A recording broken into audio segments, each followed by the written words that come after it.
អស់រយៈពេលជាយូរដែលខ្ញុំបានខានធ្វើជាមួយនឹងវីដេអូ Iceberg ឥឡូវនេះគឺខ្ញុំត្រឡប់មកវិញហើយជាមួយនឹងប្រធានបទផ្ទាំងទឹកកកថ្មីដែលថ្ងៃនេះផងដែរគឺខ្ញុំចង់លើកជាមួយនឹងផ្ទាំងទឹកកក Rabbit Hole ប៉ុន្តែមុននឹងចូលទៅកាន់វីដេអូទាំងមូលគឺខ្ញុំសូមបកស្រាយអំពី Rabbit Hole សិនថាតើវាគឺជាអីគេសម្រាប់និយមន័យរបស់ Rabbit Hole នឹងគឺខ្ញុំពិបាកបកស្រាយខ្លាំងមែនតើជាពិសេសគឺវាពិបាករៀបពាក្យដោយសារតែវាមានជាមួយនឹងន័យចំនិងន័យធៀបប៉ុន្តែខ្ញុំគឺអាចឲ្យជាមួយនឹងឧទាហរណ៍បានអ្នកទាំងអស់គ្នាអាចកាត់ន័យយល់បានផងដែរនៅពេលមួយអ្នកទាំងអស់គ្នាអបសក់អ្នកទាំងអស់គ្នាអត់ដឹងថាធ្វើអីគេទេអ្នកទាំងអស់គ្នា scroll ចុះ scroll ឡើងក៏ទៅឃើញជាមួយនឹងវីដេអូឬក៏ជាប្រធានបទណាមួយដែលតាក់ទងជាមួយនឹងអ្វីមួយចឹងទៅអ្នកទាំងអស់គ្នាមើលទៅដូចជាឆ្ងល់ហើយនឹងប្រកាសជាអត់សូវយល់ពីវាតែម្ដងព្រោះដោយសារតែទី1វាអត់សូវយល់ទី2អ្នកទាំងអស់គ្នាអាចចង់ដឹងផងអញ្ចឹងអ្នកទាំងអស់គ្នាចូលទៅក្នុង browser ឬក៏ជា search engine ជាច្រើនទៀតដើម្បីទៅចង់ដឹងចង់ឃើញចឹងទៅអ្នកទាំងអស់គ្នាអាចនឹងជួបនៅរឿងរ៉ាវជាច្រើនដូចជារឿងចម្លែកឬក៏ជារបស់ complex ជាច្រើនដែលធ្វើអ្នកទាំងអស់គ្នាអាចថាពិបាកក្នុងការយល់ដឹងពីវាហើយជាពិសេសមួយទៀតនោះគឺអ្នកទាំងអស់គ្នានឹងអាចចងចាំពីវាផងដែរមុននឹងចូលទៅកាន់ការបកស្រាយនៅវីដេអូរបស់ខ្ញុំទាំងមូលមួយនេះគឺខ្ញុំសូមបកស្រាយជាមួយនឹងពាក្យជាមុនសិនព្រោះដោយសារតែអ្នកទាំងអស់គ្នាអាចថាមិនសូវយល់បានច្រើនប្រហែលទេជាពិសេសគឺពាក្យមួយចំនួនគឺ ARG ពាក្យពេញរបស់វានោះគឺ Alternative Reality Game និយមន័យរបស់វាគឺគេអត់សំដៅទៅលើនៃហ្គេមចំពេកទេវាគឺជាសាច់រឿងមួយដែលវាមានលក្ខណៈផ្សារភ្ជាប់ជាមួយនឹងពិភពពិតជាមួយនឹងពិភពមិនពិតដែលនៅក្នុងនោះគឺមានដូចជា website ដូចជាហ្គេមនានារឿងចម្លែកការផ្សព្វផ្សាយពីព័ត៌មានផ្សេងៗវារៀងចម្លែកបន្តិចដោយសារតែខ្ញុំបកស្រាយទៅវាអត់សូវយល់បើយើងនិយាយចំទៅលក្ខណៈថាអ្នកទាំងអស់គ្នាមានជាមួយនឹង website មួយចង់ promote ជា game អញ្ចឹងអ្នកទាំងអស់គ្នាប្រកាសទៅជា ARG មួយដែលវាមានជាមួយនឹង mini game មានជាមួយនឹង source វាមានជាមួយនឹងសារចម្លែកមួយដែលធ្វើឲ្យអ្នកដែលចូលទៅក្នុង website ហ្នឹងគឺយល់អំពីរបស់តែនឹងចឹងទៅអញ្ចឹងកុំឲ្យខាតពេលយូរទៅតាមដានវីដេអូទាំងអស់គ្នាកម្រិតទី1នៃ Iceberg Rabbit Hole ចាប់ផ្ដើមឡើងមកជាមួយនឹង Cicada 3301អ្នកទាំងអស់គ្នាប្រកាសជាធ្លាប់ឮធ្លាប់ស្ដាប់ធ្លាប់ឃើញជាមួយនឹង Cicada 3301នេះហើយ Your perspective my favorite Cicada 3301គឺជាស្ថាប័នអនឡាញដ៏អាចកំបាំងមួយដែលមានជំនឿភាពល្បីល្បាញជាយូរណាស់មកហើយកាលពីចំនួន2010ដល់2012ដែលវាមានជំនឿនឹងល្បែង puzzle ជាច្រើនដ៏សែនមហាស្មុគស្មាញខ្លាំងមែនទែនសម្រាប់ឲ្យ player ឬក៏ user ជាច្រើននៅក្នុងអ៊ីនធឺណិតលេងទាំងអស់គ្នាតែម្ដងព្រោះដោយសារតែពួកគេទាំងអស់គ្នាដែលនៅក្នុង Cicada ហ្នឹងគឺមានបំណងក្នុងការចង់យកមនុស្សណាម្នាក់ដែលអាចដោះស្រាយជាមួយនឹងល្បែង puzzle របស់ពួកគេបានយកទៅធ្វើការជាមួយនឹងពួកគេសម្រាប់ puzzle វិញ puzzle នីមួយៗគឺសុទ្ធសឹងតែបង្កប់ជាមួយនឹងកូដប្លែកៗតាំងពីដើមតែម្ដងមានតាំងពីរូបភាពកាសែតសំឡេងខ្សែអាត់សំឡេងជាមួយនឹងភាសានិងឯកសារជាច្រើនទៀតដែលយើងមើលទៅវាប្រៀបបានដូចជាអ្នកដែលចេះយកមកទើបអាចធ្វើទៅរួចបានណាប៉ុន្តែមនុស្សទូទៅដូចជាយើងចេះគឺអាចធ្វើបានដូចគ្នាប៉ុន្តែអាចថាវាយ៉ាង complex ខ្លាំងពេកដែលធ្វើឲ្យយើងគឺវល់សម្រាប់ Rabbit Hole វិញគឺវាមានអីច្រើនទេក្រៅពីគេឆ្ងល់ថាតើមូលហេតុបានជាគេចង់បានអ្នកដែលឈ្នះយកទៅធ្វើការជាមួយហើយតើមូលហេតុបានជា puzzle ទី2នៅពេលដែល Cicada 3301នឹងគឺបានស្វែងរកអ្នកឈ្នះឃើញហើយគេបង្កើតទៅជាវគ្គ2ប៉ុន្តែវគ្គ2នឹងគឺគេបានបន្សល់ទុកចោលដោយសារតែមានណាគេអាចដោះស្រាយបានទេអញ្ចឹងមកដល់សប្តាហ៍ថ្ងៃហ្នឹងគឺអត់មានណាគេដោះស្រាយបានទេវាទុកចោលរហូតមកដល់សប្តាហ៍ថ្ងៃតែម្ដងSunny Chu វាគឺជាតួអង្គដែលស្ថិតនៅក្នុង comic book ដែលមានទំនាក់ទំនងជាមួយនឹងសៀវភៅ comic book Pikachu ដែលនៅក្នុងសៀវភៅមួយនោះគឺគេបាននិយាយថាសាច់រឿងរបស់វាគឺមានលក្ខណៈចម្លែកខ្លាំងត្រង់កន្លែងសាច់រឿងរបស់មនុស្សពេញវ័យរឿងនៅក្នុងរបស់ Sunny Chu នោះគឺវាមិនទៅជាចម្លែកពេកទេប៉ុន្តែអ្នកដែលធ្ងន់ធ្ងរនោះគឺអ្នកសរសេរសាច់រឿងនោះគឺគេបានដឹងថាគាត់គឺជា transgender womanនៅក្នុងសង្គមរបស់យើងនឹងគឺគេអត់សូវពេញចិត្តជាមួយនឹងភេទអីប្រហែលទេនាងក៏ទទួលរងជាមួយនឹងការ harass ទទួលការប្រណីនិងការតេះដៀលនិងរិះគន់តែម្ដងអំពីសង្គមអ៊ីនធឺណិតតែម្ដង ចាស់ដៃយកមកសរសេរនិយាយឌឺដងទៅកាន់នាងហើយក៏បានបើកទៅជាទំព័រ conspiracy theory ចំពោះនាងផងដែរដែលធ្វើឲ្យរឿងមួយនេះគឺវារៀងចាក់ដោតជាមួយនឹងនាងខ្លាំងមែនតើដោយសារតែมันគួរកើតឡើងមានសោះ iloveb.com វាគឺជាគេហទំព័រមួយប្រភេទដែលមានលក្ខណៈជា ARGS ដែលត្រូវបានបង្កើតឡើងមកនៅក្នុងឆ្នាំ2004ដែលមានបំណងក្នុងការផ្សព្វផ្សាយ Game Halo វគ្គ 2 មនុស្សជាច្រើនហ្នឹងគឺគេបាននិយាយថានេះគឺជា marketing ARG ដ៏ល្អជាងគេបំផុតហើយនៅល្បីល្បាញផងដែរនៅក្នុងពិភពលោកនិងពិភពអ៊ីនធឺណិតផងដែរដោយសារតែការផ្សព្វផ្សាយ game មួយនេះគឺទូលំទូលាយហើយធ្វើឲ្យអ្នកដែលបានលេងជាមួយនឹង ARG នោះគឺបាក់ចកេះបាតតែម្ដងដោយសារតែពួកគាត់ទាំងអស់គ្នានេះគឺគិតថា game នេះគឺតាក់ទងជាមួយនឹង Halo វគ្គ 2 មែនសូម្បីតែពិភពរបស់ game ហ្នឹងគឺដូចគ្នានឹងសង្កត់ថា 100% ទៅហើយអញ្ចឹងដល់ពេលដែល game ហ្នឹងចេញមកគេបាននិយាយថា developer គឺជាអ្នកដែលបង្កើត ARG នឹងមកដើម្បី promote game មួយនេះ និយាយទៅគឺវាលយខ្លាំងមែនតើដែល developer គឺមានគំនិតបែបមួយនេះអញ្ចឹងនេះគឺជា marketing ដ៏ល្អមួយដែលនៅក្នុងអ៊ីនធឺណិតគួរតែយកតម្រាប់តាមផងដែរ u/yay video game ដែលនេះគឺជា subreddit នៅក្នុងប្រព័ន្ធ Reddit ដែលតាក់ទងជាមួយនឹងប្រភេទ game meme ហើយវាល្បីល្បាញខ្លាំងហ្នឹងគឺវាតាក់ទងជាមួយនឹង critique និងការរិះគន់ទៅលើប្រភេទ game ណាមួយបើសិនមក game ណាអន់ subreddit គឺគេនឹងយកមកបង្ហោះទៅជាប្រធានបទចាក់ឬចាក់គល់ meme ពីវាហើយគឺលក្ខណៈថាគឺការរិះគន់ទៅលើ game មួយនឹងតែម្ដងសូម្បីតែ bug សូម្បីតែប្រភេទ glitch ឬក៏ game នឹងឡើងថ្លៃ game នឹងចុះថោក game នឹងធ្វើយូរតែអន់គឺគេលើកឡើងមកនិយាយព្រោះដោយសារតែនេះគឺជា community សម្រាប់ការវិតម្លៃទៅលើ game តែម្ដងឧទាហរណ៍ដូចជា Cyberpunk 2077 គឺគេបានសង្កេតឃើញថាវាសម្បូរទៅដោយ bug ហើយនឹង glitch ច្រើនខ្លាំងមែនតើអញ្ចឹងទៅធ្វើឲ្យពួកគេទាំងអស់គ្នានឹងលេងទៅលើ game ហ្នឹងមកចាស់ដៃយកមកហើយប្រហែលឆ្នាំក្រោយមកហ្នឹងដូចជាការឆ្នាំមុនគឺគេបាន fix bug ហ្នឹងហើយគេបង្កើតទៅជា DLC ថ្មីទៀតអញ្ចឹងគឺអត់សូវមានណាគេបានប្រកាន់ទៅលើវាទេទោះបីជាវាមាន bug តិចក៏ដោយអត់សូវមានណាគេលេងទៅលើវាទេ rotten.com ដែលនេះគឺជា website មួយដែលវាជាប្រភេទ shock ដែលត្រូវបានបង្កើតឡើងមកក្នុងឆ្នាំ1996រហូតដល់គេត្រូវបានបិទនៅក្នុងឆ្នាំ2012ដែល website មួយនេះគឺបណ្ដុំទៅដោយជាមួយនឹង graphic disturbing ខ្លាំងមែនទែនគឺវាមានន័យថាសម្បូរទៅដោយរូបភាពដែលគួរឲ្យខ្លាចមានដូចជាមនុស្សស្លាប់គ្រោះថ្នាក់ចរាចរណ៍សាកសពគ្រោះថ្នាក់ផ្សេងៗឧបទ្ទវហេតុដែលអាចឲ្យអ្នកដែលចូលចិត្តខាងហ្នឹងឬក៏ចង់ស្វែងយល់ពីខាងហ្នឹងយល់ពី content របស់ទាំងហ្នឹងទាំងឯងហើយនៅក្នុង Rotten នឹងផងដែរហ្នឹងគឺមានជាមួយនឹង community សម្រាប់តាក់ទងគ្នាផ្ញើសារគ្នាទៅវិញទៅមកផងដែរនៅពេលដែល website នឹងចេញមកភ្លាមមនុស្សជាច្រើនហ្នឹងគឺចាប់ផ្ដើមចូលទៅកាន់កន្លែងមួយនោះដើម្បីទៅមើលជាមួយនឹងវីដេអូរបស់ទាំងអស់នោះវារៀងខកស្ដាប់ខ្លាំងមែនតើនៅពេលដែលមានមនុស្សចូលទៅកាន់ខាងហ្នឹងរហូតមកដល់ឆ្នាំ2012ហ្នឹងក៏គេសម្រេចចិត្តថា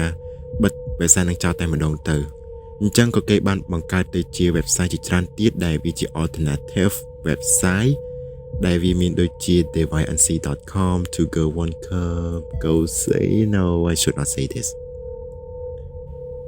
A858 ដែលនេះគឺជាគេហទំព័រ subreddit របស់ Reddit យ៉ាងអាចកំបាំងមួយនៅក្នុងប្រព័ន្ធ Reddit ដែលនេះគឺជាប្រភេទ ARG មួយទៀតហើយប៉ុន្តែលើកនេះគឺវាខុសពី ilovebees.com ព្រោះដោយសារតែមានអ្នកណាគេបញ្ជាក់ថាវាគឺជា ARG ដែលច្បាស់លាស់ទេហើយក៏គេមិនដឹងថាតើវាគឺជា subreddit អីគេដែរគេអត់បានបញ្ជាក់ថាវាច្បាស់លាស់អីនោះទេpassword របស់ A858 ហ្នឹងគឺវាដូចជា Cicada BB01 ចឹងគឺវាមានជាមួយនឹងពាក្យជាច្រើនបង្ហាញទៅជាលេខហ្នឹងបង្ហាញមកវិញទៅជាពាក្យប៉ុន្តែមានអ្នកខ្លះហ្នឹងក៏បានបកស្រាយចេញអ្នកខ្លះក៏មិនអាចបកស្រាយចេញបានហើយក៏បានជជែកបែកញែកគ្នានៅក្នុងប្រព័ន្ធ social media ពេញនឹងតែម្ដងសម្រាប់ rabbit hole វិញគឺមានច្រើនទេគ្រាន់តែថាវាចម្លែក Like the Wind Song ដែលនេះគឺជាបទចម្រៀងដ៏ចម្លែកមួយនៅក្នុងប្រព័ន្ធអ៊ីនធឺណិតដែលគេបានដាក់ចំណងជើងថា Like the Wind Like the Wind នេះគឺមិនមែនជាចំណងជើងមួយដែលប្រកបប្រមាណទេដោយសារតែ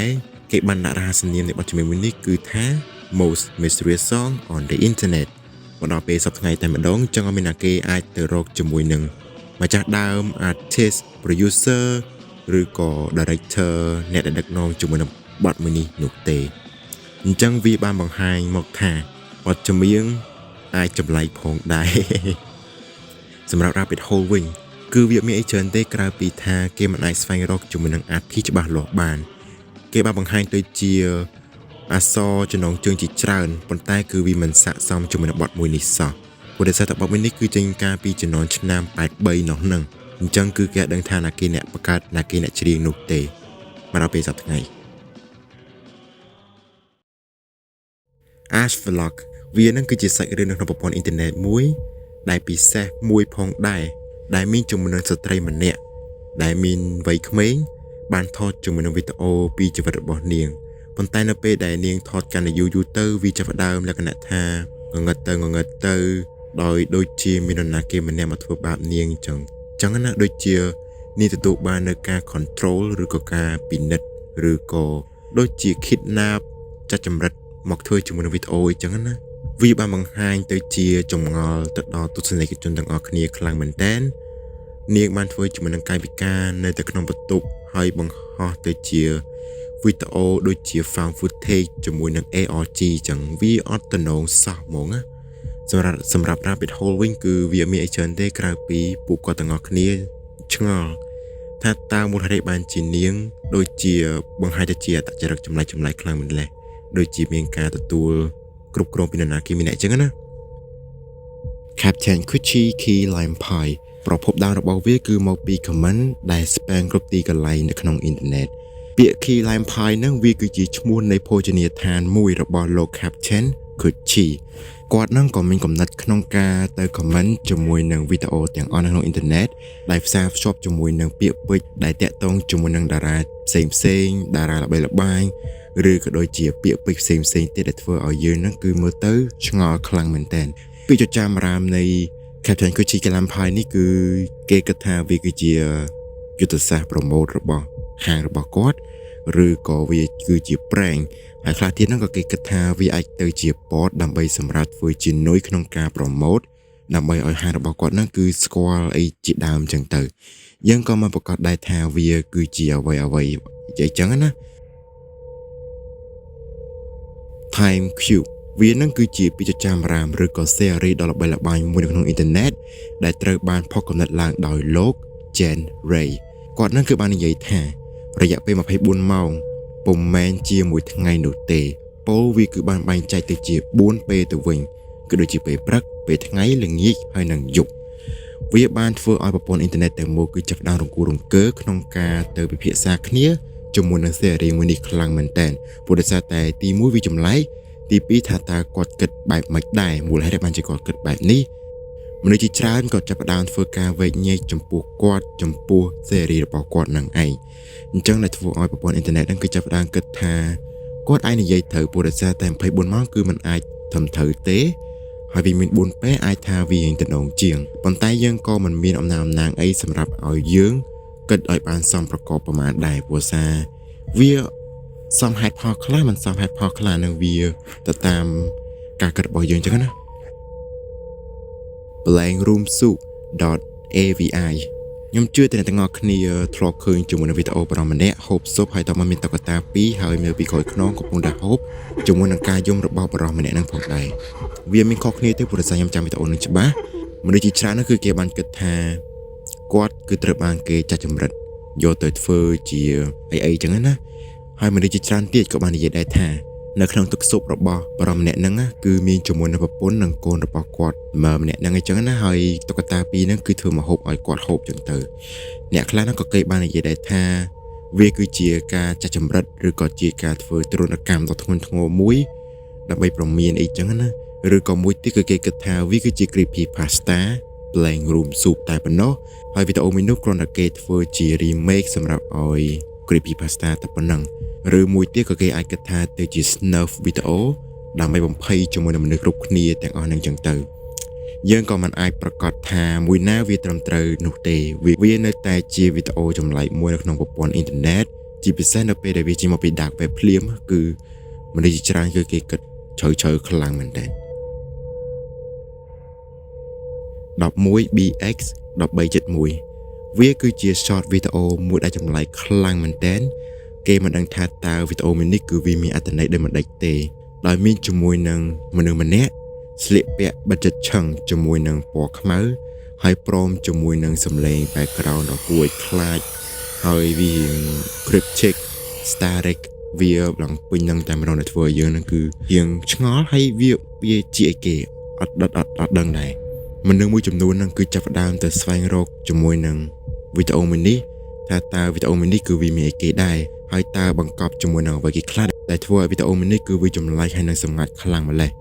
តាមរយៈសំឡេងតាមរយៈ link នៅវីដេអូឬក៏ជាវីដេអូផ្ទាល់ផងដែរហើយអត់មានច្រើនទេគ្រាន់តែគេគិតថាវាគឺជា ARG ហើយឬក៏អីជាផ្សេងទៀតឬក៏ជាការបង្ហាញទៅជាភេរវកម្មវាក៏អត់ដឹងច្បាស់ដែរវានៅតែជាចម្លែកចឹងឯងបើសិនមកខ្ញុំជីកទៅអាចថាវារៀងជ្រៅអញ្ចឹង rabbit hole គឺខ្ញុំបកស្រាយទៅអញ្ចឹងទៅកុំឲ្យអ្នកទាំងអស់គ្នាអាចថាវារៀងឆ្ងល់ច្រើនអញ្ចឹងណា This house has people in it គ្រាន់តែឃើញចំណងជើងក៏យើងដឹងថាវាមិនដែរបើនិយាយទៅវាគឺជាសាច់រឿងខ្លីមួយដែលនិពន្ធដោយលោក Alan Resnick គឺគាត់នឹងបាននិពន្ធទៅជារឿងរន្ធត់មួយដែលមានជាមួយនឹងការប្រើប្រាស់អំពើហិង្សាមានលក្ខណៈចម្លែកនិងគួរឲ្យខ្លាចផងដែរនៅក្នុងរឿងហ្នឹងបើនិយាយពីសាច់រឿងគឺវាមានចម្លែកច្រើនប្រហែលទេវាចាប់ដើមឡើងមកជាមួយនឹងផ្ទះមួយដែលយើងមើលទៅដូចជាធម្មតាចឹងប៉ុន្តែនៅពេលដែលយើងមើលទៅកាន់ផ្ទះនោះយូរទៅយើងមានអារម្មណ៍ថាដូចជាចម្លែកទៅពីមួយដំណាក់កាលទៅមួយដំណាក់កាលដែលធ្វើឲ្យយើងនឹងគឺចាប់ដើមឆ្ងល់ខ្លាំងមែនទែនថាតើវាកើតអីចម្លែកនោះគឺវាមានជាបង្ហាញទៅជា scene ឬក៏ជា clip ប្រើប្រាស់អំពើហិង្សាដូចជាសំឡេងដូចជារឿងអីផ្សេងចឹងទៅ fuck The Box of Crazy វាគឺជារឿងរ៉ាវដ៏អាចកំបាំងមួយនៅក្នុងប្រព័ន្ធអ៊ីនធឺណិតដែលមានជាមួយនឹង Reddit user ម្នាក់ដែលមានឈ្មោះថា Backyard Bills គាត់នឹងគឺបានចែករំលែកជាមួយនឹងរឿងរ៉ាវមួយដែលតាក់ទងជាមួយនឹងកំណប់មួយដែលបណ្ដុំទៅដោយជាមួយនឹងគំនូរនានាជាលិលាអក្សរផ្សេងជាមួយនឹងផែនទីនិងក្រដាសនានាដែលមានជាមួយនឹង conspiracy theories ជំងឺ mental health ឬក៏វាជាប្រភេទឯកសារផ្សេងៗទៀតដែលនៅក្នុងនោះគឺមានទាំងអស់តែម្ដងរឿងរ៉ាវរបស់គាត់គឺគាត់បាននិយាយដែរថានៅក្នុងឆ្នាំ2013គាត់នឹងក៏បានប្រទះឃើញជាមួយនឹងកំណប់មួយដែលស្ថិតនៅបណ្ដោយផ្លូវមួយរួចគាត់នឹងក៏បានទៅមើលជាមួយនឹងកំណប់មួយនោះថាតើកំណប់មួយនោះគឺជាអ្វីរួចគាត់នឹងក៏បានយកវាមកកាន់ទីកន្លែងរបស់គាត់ដើម្បីចង់ដឹងថាតើនៅក្នុងនោះគឺមានអីគេដែរបន្តមកទៀតហ្នឹងក៏គាត់បានឃើញជាមួយនឹងរបស់ទាំងហ្នឹងដែលវារៀងចម្លែកខ្លាំងមែនតើដូច្នេះគាត់នឹងក៏ចាប់ផ្ដើមទៅសួរជាមួយនឹងអ្នកដែលនៅក្នុង Reddit ជាច្រើនក៏ដូចជា user ជាច្រើនទៀតនៅក្នុងអ៊ីនធឺណិតដើម្បីមកជួយមើលគ្នាថាតើនេះគឺជាអ្វីដែរអញ្ចឹងមានន័យថាអាចកំបាំងរបស់កំណត់មួយនេះគឺនៅតែបន្តមកដល់សប្តាហ៍ថ្ងៃតែម្ដងថាតើកំណត់មួយនោះគឺជារបស់នរណាគេមូលហេតុបានជាគេបោះចោលហើយគេសរសេរគេបន្សល់ជាមួយនឹងកំណត់មួយនោះដើម្បីអ្វីហើយតើឯកសារទាំងអស់នោះគឺវាតកតងជាមួយនឹងអ្វីគេខ្លះយើងចូលទៅការមួយទៀតជាមួយនឹង The Sun Vanish The Sun Vanish វាគឺជា Twitter ARG ដែលមានលក្ខណៈជាប្រភេទរន្ធត់បង្ហាញទៅជាវីដេអូនិងរូបភាពពីការបាត់បង់នៅព្រះអាទិត្យសាច់រឿងនៃវីដេអូនិងរូបភាពរបស់ The Sun Vanish មួយនេះគឺត្រូវបានបង្កើតឡើងដោយ username The Sun Vanish នឹងឯងក្រោមចំណងជើងនៃវីដេអូមួយនេះគឺថា help full stop រួចមកក៏ឃើញជាមួយនឹង user ជាច្រើនទៀតក៏ចាប់ផ្ដើមទៅពិភាក្សាគ្នាទៅវែកញែកជាមួយនឹងរបស់ទាំងនឹងតែម្ដងដោយសារតែគេគិតថាវាចម្លែកខ្លាំងម្ល៉េះហើយមូលហេតុបានជាគេដាក់ចំណងជើងវា help full stop ចំណែកឯសាច់រឿងនៃវីដេអូនិងរូបភាពរបស់ The Sun Vanish ទាំងមូលនេះវិញគឺវាតាក់ទងជាមួយនឹងនៅពេលដែលនៅថ្ងៃមួយហ្នឹងគឺចាប់ផ្ដើមឃើញជាមួយនឹងព្រះអាទិត្យមួយហ្នឹងចាប់ផ្ដើមអស់ស្ដង់គុតឬក៏វាអត់មានពលឺសោះហ្មងខ្ញុំមិនដឹងអានត្រូវដែរបន្ទាប់មកទៀតហ្នឹងក៏ព្រះអាទិត្យបានបាត់បង់ជាមួយនឹងពន្លឺរបស់វាបន្តមកទៀតហ្នឹងក៏កើតទៅជាសាច់ចម្លែកជាច្រើនចាប់ផ្ដើមវាប្រហារជាមួយនឹងមនុស្សនានានៅក្នុងពិភពលោកតែម្ដងហើយបានធ្វើឲ្យមនុស្សហ្នឹងគឺចាប់ផ្ដើមពិបាករស់នៅខ្លាំងមែនទែននៅក្នុងបរិបទមួយនោះបើយើងមើលតាមសាច់រឿងទាំងមូលរបស់ The Sun Vanish នេះគឺអត់មានឯគួរឲ្យចម្លែកទេតត្រង់ថាវាអត់មានចម្លើយតែប៉ុណ្ណោះវាកាត់ឡើងដោយសារគេ supernatural ដោយសារតែ alien ឬក៏វាជាអីគេយើងក៏មិនប្រកាសដែរថាវាគឺជាអីគេចឹងទៅយ៉ាងទៅមួយទៀតកុំឲ្យខាតពេលយូរជួបជាមួយនឹង Elsa Gate អូខេខ្ញុំជឿថាអ្នកទាំងអស់គ្នាធ្លាប់អូសកាត់ជាមួយនឹង thumbnail មួយនេះ Elsa មានផ្ទៃពោះជាមួយនឹង Spider-Man វីដេអូទាំងអស់នោះគឺវាមានភាពល្បីល្បាញខ្លាំងមែនទែនកាលពីជំនាន់2016 2017ក៏មានដែរជាមួយនឹងវីដេអូទាំងអស់នោះគឺវាតម្រង់ជាមួយនឹង YouTube Kids វីដេអូទាំងអស់នោះគឺវាមានជាប្រភេទ content មួយសម្រាប់ឲ្យក្មេងៗមើលតែប៉ុណ្ណោះហើយវីដេអូទាំងអស់នោះគឺបាក់ទទួលយកខ្លាំងមែនទែនក្មេងៗមើលគឺមើលអត់សូវយល់ទេប៉ុន្តែបើសិនបើមនុស្សចាស់មើលគឺមើលយល់ហើយគឺបាក់ទទួលយកខ្លាំងហើយបន្តមកទៀតហ្នឹងក៏ចាប់ផ្ដើមឃើញជាមួយនឹងវីដេអូទាំងអស់នោះគឺត្រូវបានលុបចោល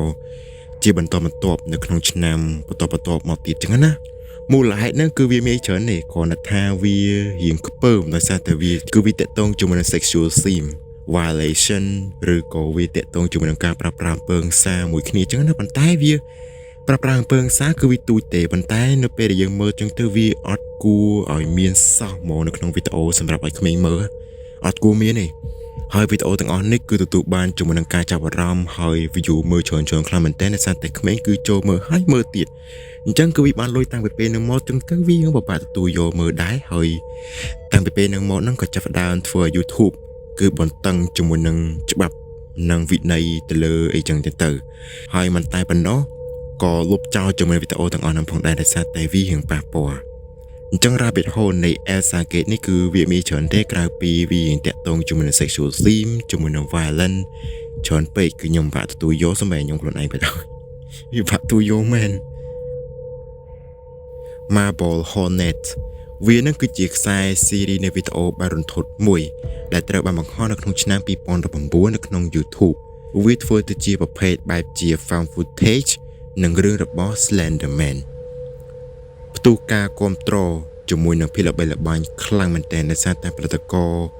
នៃអ្នកដែលផលិតជាមួយនឹង series នេះគឺគួរចាប់អារម្មណ៍ហើយរឿងទាំងអស់ហ្នឹងគឺវារៀងលយដែរខ្ញុំនិយាយមែនផលិតករនៃ series នេះក៏មិនសូវប្រាត់ច្រើនទៅកាន់អ្នកមើលប្រមាណដែរអញ្ចឹងបង្កើតទៅជាសំណួរជាច្រើនដែលចោទសួរទៅលើ Marble Hornet series នេះថាតើវាមិនចឹងណាប៉ុន្តែយើងមើលមិនបាច់ខ្វល់ទេយើងមើលតែលេងទៅសំវ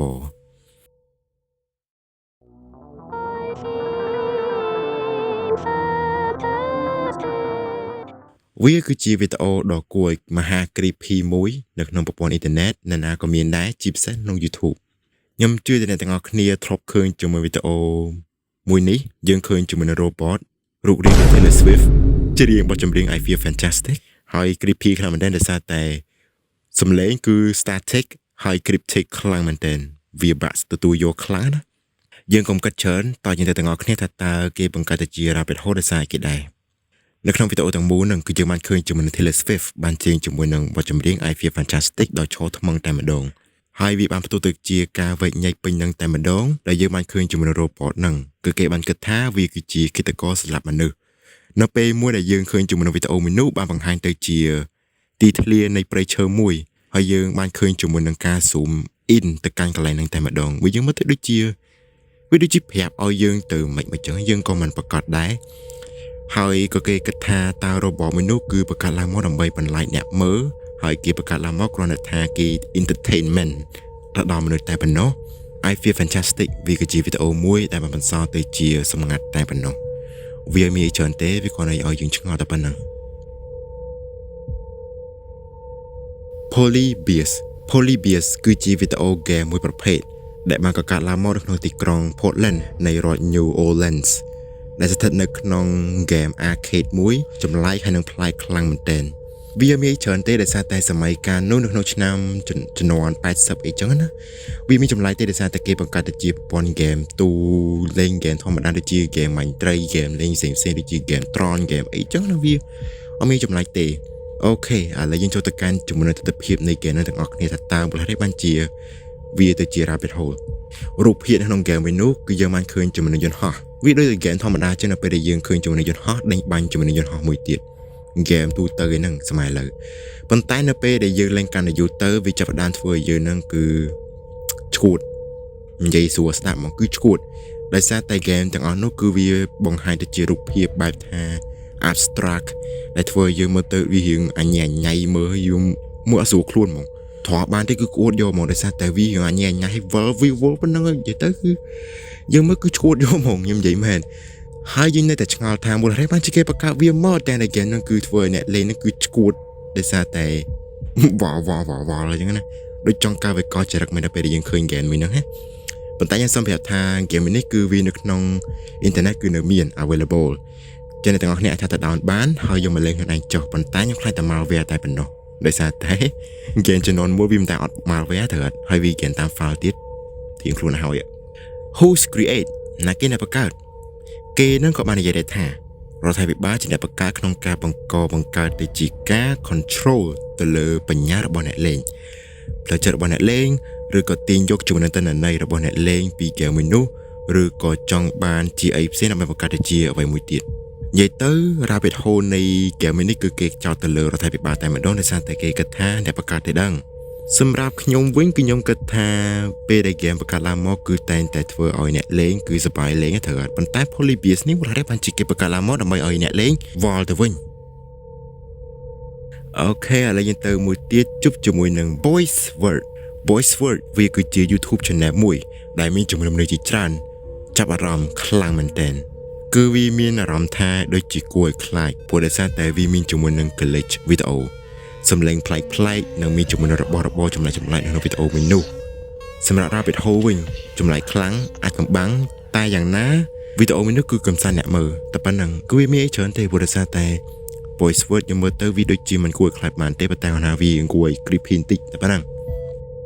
Jack the Killer Photo Source ប្រភពដើមរបស់ Jack the Killer Photo នេះឬក៏រូបភាពមួយនេះ Jeff the Killer វាគឺជារូបភាពមួយដែលbịចម្លែកតាំងពីដើមមកម៉េះហើយគេនេះក៏បានសន្មតតែថាវាគឺជារូបភាពមួយដែលដូចជាគេកែច្នៃវាឲ្យទៅជាអីផ្សេងចឹងណាវាដូចជារូបធម្មតាទេប៉ុន្តែនៅពេលដែលយើងកាត់តទៅវាធ្វើយើងមើលទៅដូច creepy ចឹងទៅហើយគេនោះក៏បានតែស្វែងរកជាមួយនឹង creepy pasta មួយនេះទាំងក្នុងនិងក្រៅកន្លែងតែម្ដងគឺគេរលងឆ្អែតឆ្អន់តែម្ដងប៉ុន្តែគឺគេអត់ដឹងថា source វានៅណាអត់ដឹងទេប៉ុន្តែទោះបីជាយ៉ាងណារូបភាពមួយនេះគឺនៅតែគួរឲ្យខ្លាចដដែលសម្រាប់ខ្ញុំអូខេឥឡូវយើងចូលទៅកាន់ជាមួយនឹងរឿងមួយទៀត Saki Sanobashi វាគឺជាប្រភេទ Lost Media Anime មួយដែលមកដល់ពេលសប្តាហ៍ថ្ងៃគឺគេមិនដឹងថាតើវានៅណាបើនិយាយទៅកាន់ជាមួយនឹង Lost Media Anime នេះគឺវាមានលក្ខណៈថាចម្លែកខ្លាំងមែនទែនទៅកាន់អ្នកមើលពីចចាមអារាមនៃ Saki Sanobashi គឺគេបាននិយាយថាវាគឺជា urban legend មួយដែលមានជាមួយនឹងនរណាគេម្នាក់កំពុងតែឈរនៅកលិនចាំងណាមួយហើយសម្លឹងមកកាន់ជាមួយនឹងមនុស្សដូចជាខ្ញុំចឹងទៅឧទាហរណ៍ដូចថាខ្ញុំកំពុងនិយាយវីដេអូចឹងមាននរណាគេម្នាក់អង្គុយនៅក្រោយខ្ញុំ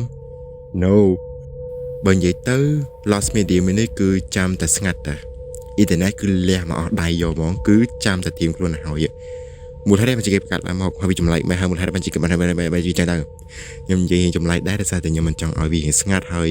គួរឲ្យខ្លាចនិយាយស្ងាត់និយាយបែបថាចម្លែកខ្លះទៅទីបញ្ចប់នៃ Iceberg ជាន់ទី1ជាមួយនឹង GME Stock Cult វាមានប្រយោជន៍ទីដែលសន្តិវាគឺតកតងជាមួយនឹងការវិនិយោគទៅលើ stock GME Stock Cult វាគឺជាការវិនិយោគមួយរយៈពេលខ្លីដែលត្រូវបានបង្កើតឡើងនៅក្នុង Reddit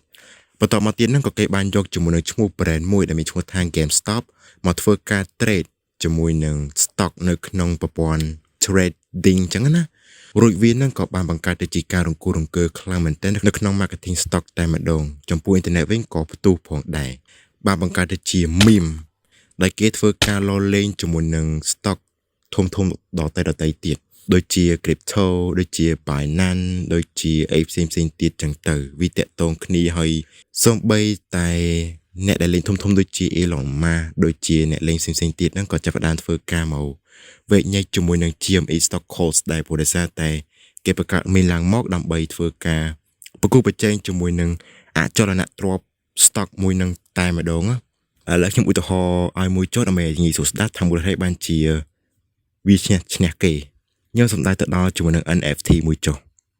កាលពីមុន NFT គេលក់ជារូបភាពតម្លៃវាគឺ$2,000អីជាងឧទាហរណ៍ណាវាអាចចូលដល់$10,000ទៀតនោះ NFT លក់$2,000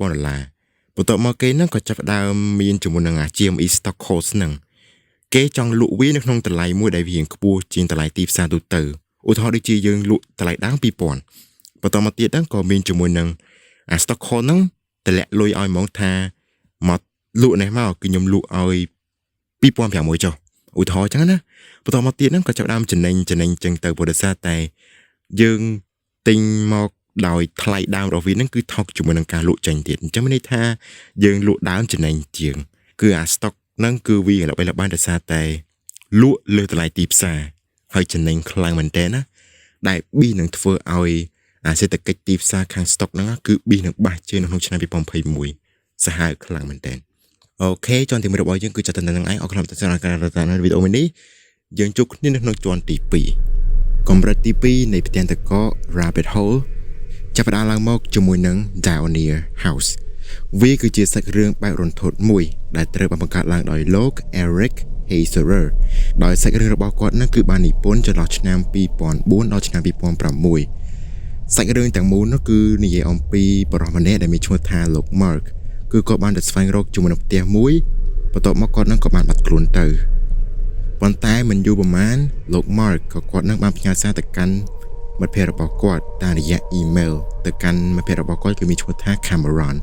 បន្ទាប់មកទៀតនឹង Cameron នឹងក៏បានមកស្វែងរកជាមួយនឹង Mark នៅពេលដែលគាត់នឹងគឺបានបាត់ខ្លួនបន្ទាប់ពីគាត់នឹងបានបាត់ខ្លួនបានមករកជាមួយនឹងលោក Mark ទាំងដែលគាត់នឹងគឺបានបាត់ខ្លួនបាត់ទៅហើយអញ្ចឹងមានន័យថាគាត់នឹងគឺទៅរកជាមួយនឹងលោក Mark នៅក្នុងផ្ទះមួយនោះដោយតែឯងតែម្ដងយើងឃើញជាមួយនឹងផ្ទះមួយនោះគឺវាមានលក្ខណៈថាចម្លែកខ្លាំងមែនតើ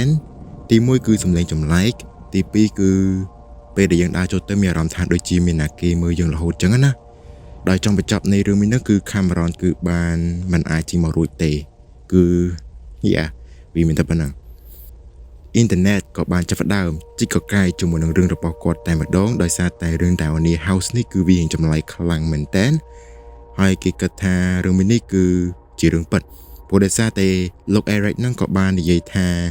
ផ្ទះមួយនោះមិនមែនមានតែមួយទេគឺមានច្រើនកន្លែងចឹងមនុស្សជាច្រើនគឺបានគិតថារឿងនេះគឺជារឿងពិតអីចឹងទៅយើងក៏មិនប្រកាសដែរឬវាមានតែប៉ុណ្ណឹងសម្រាប់រឿងនេះគឺវាចម្លែកត្រង់តែប៉ុណ្ណេះប៉ុន្តែខ្ញុំសូមនិយាយថាលោក Eric Heiserer នោះគាត់នឹងក៏ជាអ្នកដែលនិពន្ធរឿងផ្សេងៗទៀតដែរដូចជារឿង Arrival រឿង Bird Box ដែលសិតតែជារឿងរន្ធត់ហើយល្អៗមើលទៀត Desman.org ដែលវាគឺជា website មួយប្រភេទដែលមានជាមួយនឹងរូបបរិសម្នាក់នេះជាមួយនឹងពាក្យថា Evergreen Desman ដែលធ្វើឲ្យមានការរង្គោះរង្គើពេញអ៊ីនធឺណិតតែម្ដងដោយសារតែមានជាមួយនឹងមនុស្ស 8000 នាក់បានអះអាងថាគាត់នៅគឺធ្លាប់យល់សប្តិជាមួយនឹងបរិសម្នាក់នេះវាបានក្លាយទៅជាប្រធានបទមួយជជែកវែកញែកយ៉ាងស៊ីជម្រៅតែម្ដងជាមួយនឹងរូបបរិសម្នាក់ហ្នឹងដោយគេគិតថាតើវាកើតឡើងបានយ៉ាងដូចម្ដេចយល់សប្តិជាមួយនឹងបរិសម្នាក់នេះគឺវាពិតជារឿងដែលមិនអាចគួរទៅរួចនោះទេហើយខ្ញុំចង់សួរថាអ្នកទាំងអស់គ្នាធ្លាប់យល់សប្តិឃើញគាត់ដែរឬអត់សម្រាប់ខ្ញុំវិញគឺដូចជាស្តៀងប៉ុន្តែមិនថាមិនជាមនុស្សម្នាក់ហ្នឹងណាស្តៀងដែររូបបែបអញ្ចឹងគឺយើងធ្លាប់ឃើញក្នុងយល់សប្តិដែរសូម្បីតែភាពយន្តជាច្រើនទៀតហ្នឹងក៏យកជាមួយនឹងគំរូរឿងនេះដែរដូចជារឿង Inception ហើយនឹងរឿងមួយទៀតគឺខ្ញុំចូលចិត្តខ្លាំងមែនតើគឺរឿង Dream Scenario សម្រាប់ Rabbit Hole នៃ Desman.org នេះគឺវាមានច្រើនទេក្រៅពីថាគេបានជីកវែកញែកវាថាតើបរិសម្នាក់នេះគឺពិតជាមានមែនអត់នៅក្នុងយល់សប្តិហើយតើវាពិតជាមានមែនដែរឬទេនៅក្នុង real life Jane St. John នេះគឺជា Rabbit Hole ដ៏គួរឲ្យចម្លែកជាខ្លាំងហើយក៏ជា Rabbit Hole មួយដែលមនុស្សគ្រប់គ្នាក៏សម្គាល់ថាវាពិតជាចម្លែកខ្លាំងអ្នកទាំងអស់គ្នាធ្លាប់ឃើញជាមួយនឹងវីដេអូប្រភេទបែបអញ្ចេះអត់ខ្ញុំជឿថាអ្នកទាំងអស់គ្នាធ្លាប់ឃើញអីទៅហើយ Jane St. John នេះមិនមែនជាឈ្មោះពិតប្រាកដទេគ្រាន់តែជាឈ្មោះ make up តែប៉ុណ្ណោះអ្នកដែលនៅពីក្រោយជាមួយនឹងឈ្មោះមួយនេះគឺគាត់មានឈ្មោះពិតថា Eric Fournier គាត់នឹងបានបង្កើតទៅជាវីដេអូចម្លែកជាច្រើននៅក្នុង YouTube ជាមួយនឹងវីដេអូតាមអ៊ីនធឺណិតផងដែរដែលក្នុងវីដេអូនីមួយៗរបស់គាត់នឹងគឺវាពិតជាចម្លែកខ្លាំងគឺវាមានជាមួយនឹងមនុស្សបែបម៉ាឡាកាំងរួមជាមួយនឹង vibe បែប VHS ហើយសំឡេងគឺ static ចម្លែកខ្លាំងយកតែមែនតើយើងមើលទៅមានអារម្មណ៍ថាវាយ៉ាងចម្លែកហើយមូលហេតុបានជាវាអាក្រក់មើលខ្លាំងម៉េះមនុស្សជាច្រើននៅក្នុងប្រព័ន្ធ YouTube នៅក្នុងកន្លែងណាផ្សេងៗទៀតហ្នឹងក៏បានឃើញជាមួយនឹងវីដេអូទាំងអស់នេះផងដែរហ្នឹងគឺគាត់ គឺគាត់មានអារម្មណ៍ថាចម្លែកហើយវាគួរឲ្យខ្លាចព្រឺហើយនឹងវាពិបាកទទួលយកខ្លាំងនៅពេលដែលយើងឃើញដូចម៉ាឡាកាំងដូចត្រូវគេបានចាត់ចម្រិតយកទៅធ្វើវីដេអូអញ្ចឹងវាបែបអញ្ចឹង Rabbit Hole នៃរឿងមួយនេះគឺវាមានអីច្រើនទេក្រៅពីថាគេបង្កើតឡើងមកដើម្បីឲ្យគេដែរវាគ្រាន់តែថាបង្កើតឡើងមកសម្រាប់បន្លែងអ្នកមើលឬវាជាយ៉ាងម៉េចដែរយើងក៏មិនដឹងដូចគ្នាហើយ Rabbit Hole Station ចងវាបានក្លាយទៅជា Internet Icon និង Weird Core សម្រាប់ Internet ទាំងមូលផងដែរជុនកូជុនស៊ីសង្ឃឹមថាអានត្រូវចុះព្រោះនេះគឺជាភាសារបស់ជប៉ុនវាគឺជា ARG មួយប្រភេទដែលបានបាត់បង់ជាយូរណាស់មកហើយវាបន្សល់ត្រឹមតែភាពចម្ងល់តែប៉ុណ្ណោះព្រោះថាចុងជំនាន់2000គឺមានន័យថាប្រហែលជាឆ្នាំ2008 2009អញ្ចឹងទៅគេបានប្រទះឃើញជាមួយនឹង ARG មួយនេះវាមានលក្ខណៈជាបែប C កដា3301 A858 ទាំងដែលពីរនេះគឺអត់ទាន់កាត់ឡើងមានទេហើយវាប្រៀបបានដូចជា ARG ផ្សេងៗទៀតដែលគេបង្កើតឡើងមកប៉ុន្តែអានេះវាឆ្ងល់ត្រង់ថាវាមានចម្លើយត្រង់តែម្ដងព្រោះដោយសារតែវាបន្សល់ត្រឹមតែភាពចម្លែក Publius Enigma វាគឺជា puzzle មួយប្រភេទដែលមានទំនាក់ទំនងជាមួយនឹងតារាចម្រៀងដ៏ល្បីល្បាញម្នាក់ដែលមានឈ្មោះថាលោក Pink Floyd ជាមួយនឹងអាល់ប៊ុមរបស់គាត់គឺមានឈ្មោះថា The Division Bell ដែលនៅពេលនោះផងដែរនឹងក៏មានជាមួយនឹង user ម្នាក់បាននិយាយថានៅក្នុងចម្រៀងរបស់លោក Floyd នឹងមានអីគេដែរហើយតើវាចម្លែកខ្លាំងម្ល៉េះអញ្ចឹងគឺបានធ្វើឲ្យ fan ជាច្រើននឹងគឺចាប់ផ្ដើមទៅជីកកកាយជាមួយនឹងអាល់ប៊ុមរបស់លោក Pink Floyd តែម្ដងដើម្បីចង់ដឹងថាតើមានអីគេលះអីគេមូលហេតុអីបានជា user ម្នាក់នោះគឺបានអះអាងថាមានអីក្នុងនឹងអញ្ចឹងទៅបើនិយាយទៅ puzzle មួយនេះត្រូវបាន Floyd បាននិយាយបង្ហាញនៅលើឆាកចម្រៀងរបស់គាត់ផងដែរនឹងបើនិយាយទៅវារៀងគួរឲ្យចម្លែកដែរនៅពេលដែលមាននរណាគេម្នាក់អីធ្វើអីចឹងទៅយើងក៏មិនដឹងដូចគ្នាតើនេះគឺជាផែនការរបស់លោក Pink Floyd ដើម្បីប្រម៉ូទនៅចម្រៀងរបស់គាត់នៅក្នុងអាល់ប៊ុមរបស់គាត់ផងដែរនឹងយើងក៏មិនដឹងដូចគ្នាថានេះគឺជា ARG សម្រាប់ធ្វើជាទីផ្សាយឬក៏វាយ៉ាងម៉េចចឹងទៅហើយជាពិសេសនោះគឺអំឡុងពេលនោះអាល់ប៊ុមរបស់គាត់គឺលក់ដាច់ខ្លាំងមែនទែនវាពិតជាចម្លែកខ្លាំងនៅពេលដែលមាននរណាគេម្នាក់បង្កើតជា puzzle ហើយធ្វើឲ្យវារៀងច្បុកច្បល់ចង់ដឹងចង់លឺអញ្ចឹងណាអូខេឥឡូវយើងចេញពីនឹងសិនចុះព្រោះដោយសារតែវារៀងគួរឲ្យវក់វល់យើងមកជួបជាមួយនឹង Kanye Quest មិន Kanye West ណានេះគឺជាហ្គេមមួយប្រភេទដែលបានចេញកាលពីឆ្នាំ2015វាមានលក្ខណៈចម្លែកប្លែកហើយនៅពិសេសមួយទៀតនោះគឺវាតាក់ទងជាមួយនឹងលោក Kanye West តែម្ដងព្រោះដោយសារតែ Kanye Quest តួអង្គ Kanye Westដែលស្ថិតនៅក្នុងឆ្នាំ2030ប្រភេទហ្គេមមួយនេះគឺមានលក្ខណៈបែបថាជាបេសកកម្មក្នុងការធ្វើជា mission នៅក្នុងលំហអាកាសបាញ់បោះជាមួយនឹង alien ដោះ puzzle ជាមួយនឹងសាច់រឿងដ៏គួរឲ្យជក់ចិត្តមួយវាមានចម្លែកទេត្រង់ថាវាជា game បែប sci-fi ប៉ុន្តែ Rabbit Hole វិញគឺចម្លែកខ្លាំងមែនទែនសម្រាប់ game នេះនឹងគឺគេបាននិយាយថាវាគឺជា game បែប cryptic ជាពិសេសគឺ puzzle តែម្ដងគឺវា cryptic puzzle ណាមនុស្សជាច្រើនហ្នឹងគឺគេបាននិយាយថាវាមានអ្វីដែលលាក់នៅពីក្រោយ game មួយនោះដែលមិនអោយយើងដឹងបែប cryptic puzzle ហ្នឹងគឺគេចង់បានន័យថានៅក្នុង game នេះគឺវាមានជា mission ជាច្រើនដើម្បីឲ្យយើងដោះដូរអញ្ចឹងណាប៉ុន្តែ cryptic ហ្នឹងគឺគេសម្ដៅថាវាចម្លែកហើយវាសម្ងាត់ត្រង់ថា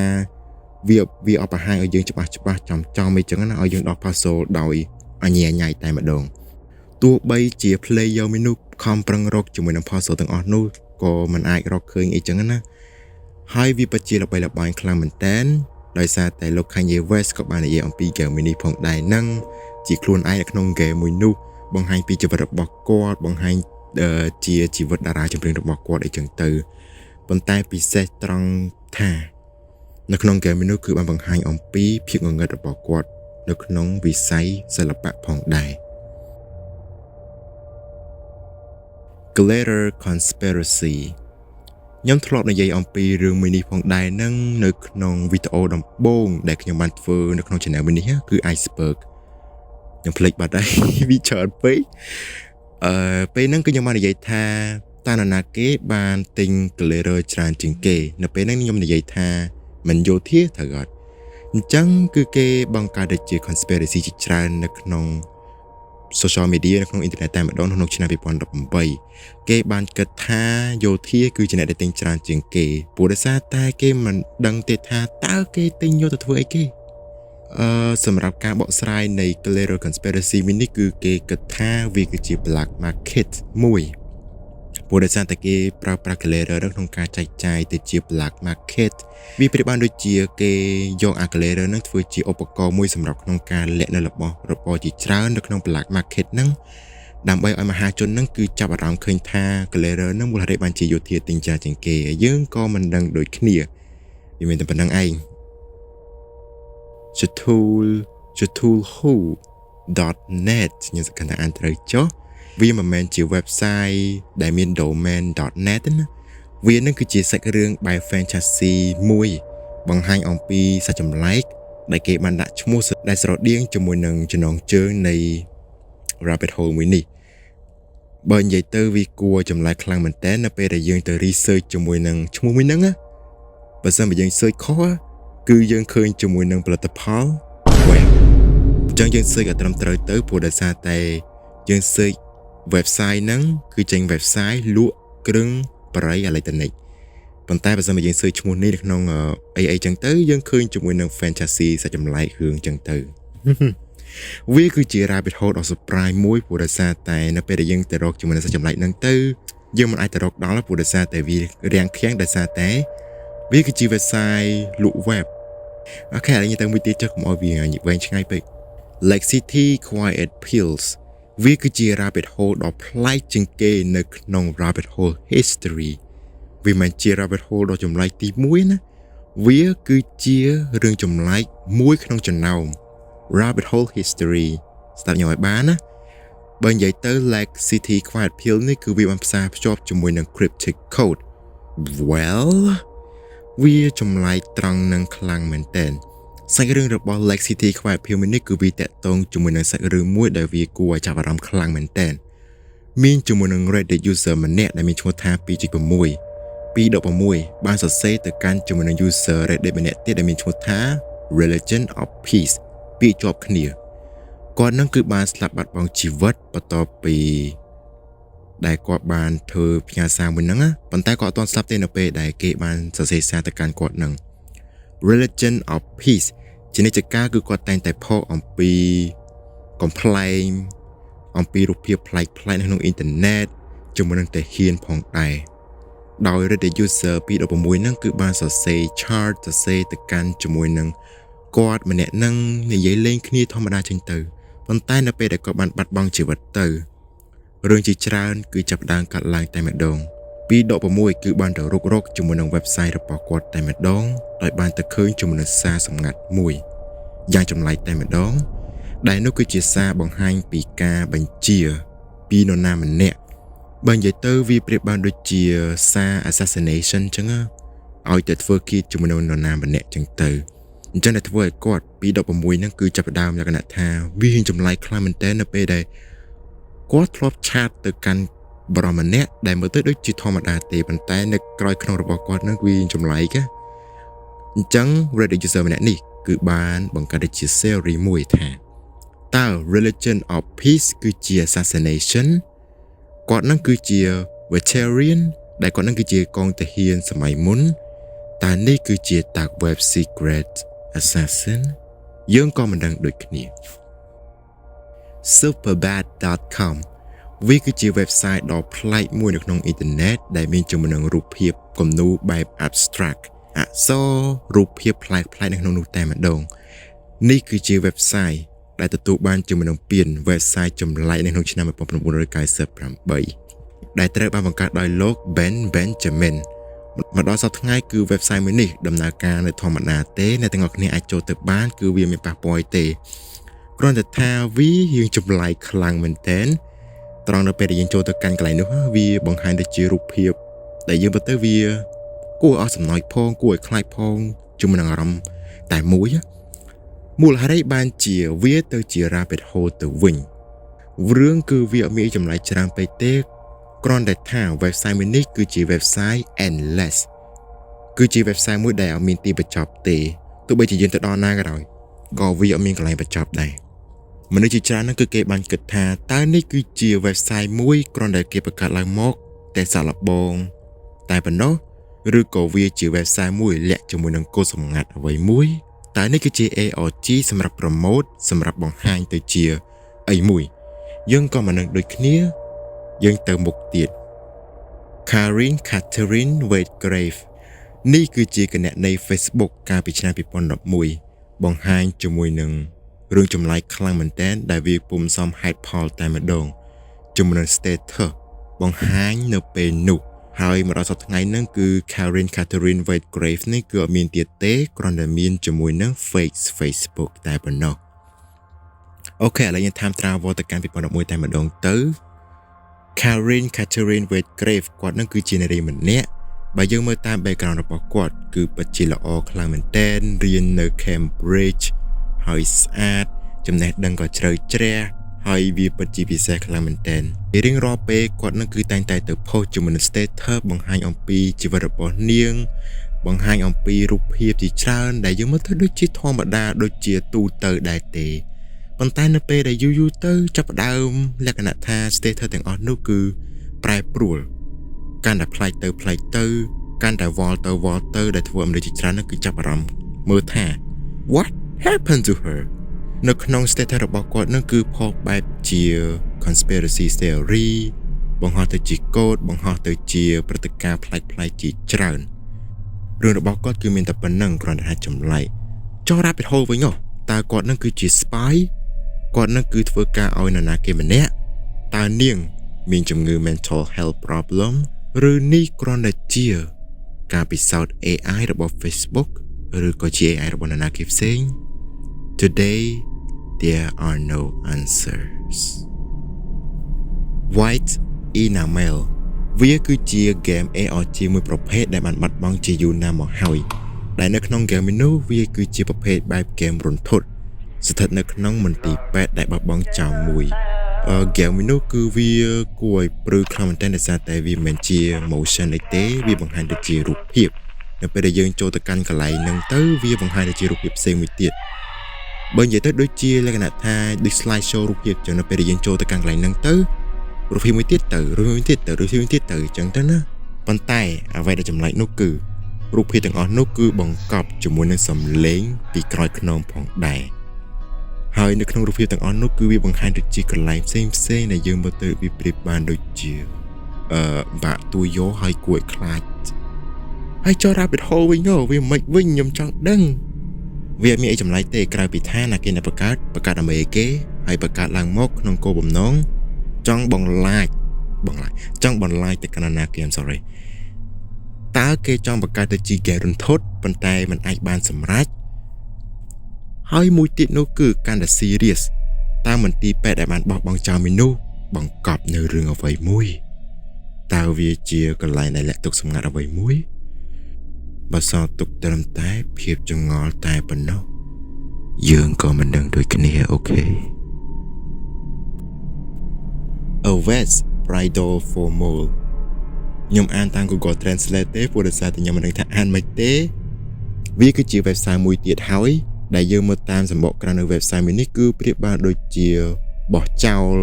ដូចជា broken ដែលលក្ខណៈថាគេដូចបោះចោលដូចអត់មានអ្នកគេមកមើលបកស្រាយអញ្ចឹងណាប៉ុន្តែនៅពេលដែលយើងចូលទៅកាន់ជាមួយនឹង website មួយនោះកាន់តែជ្រៅគឺយើងនឹងឃើញជាមួយនឹង the beautiful of the website ដែលធ្វើឲ្យយើងនោះគឺ WTF តែម្ដងបើនិយាយទៅវាប្រៀបបានដូចជា website ដែលខ្ញុំបានរៀបរាប់ខាងលើដែរទេវាអត់មានន័យគេមិនដឹងថាបង្កើតឡើងមកដើម្បីអីគេនៅតែឆ្ងល់ថាបង្កើតឡើងមកដើម្បីអីគេបន្សល់ទុកកូដអ្វីគេឬគ្រាន់តែជា website មួយដែលគេបង្កើតឡើងមកគ្រាន់តែជា school project assignment ឬក៏ជា school project អីចឹងណាវាកើតឡើងតាំងពីពេលណា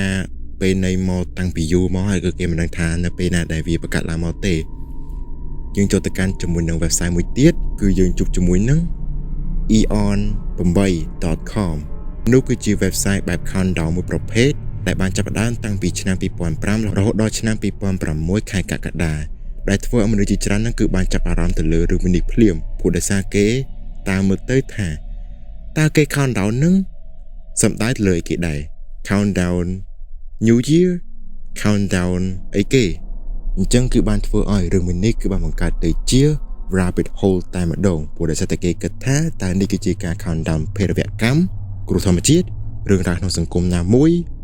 បន្ទុកគ្រប់បែកthe end of the world ខ្ញុំក៏មិនដឹងដូចគ្នាប៉ុន្តែនៅពេលដែលដល់ថ្ងៃទី1ខែកក្កដាឆ្នាំ2006 countdown មួយនោះគឺបានសរសេរជាមួយនឹងសារមួយ load មកតែម្ដងថា You are part of internet social experiment វាមានច្រើនទេវាមានតែប៉ុណ្្នឹងគាត់ថាគេបង្កើតជា rabbit hole តាំងពីជំនាន់ហ្នឹងនៅពេលដែលវាបង្ហាញឡើងមកវាបាក់ចកេសគ្រប់គ្នាតែម្ដង Jerk City/Bound Quest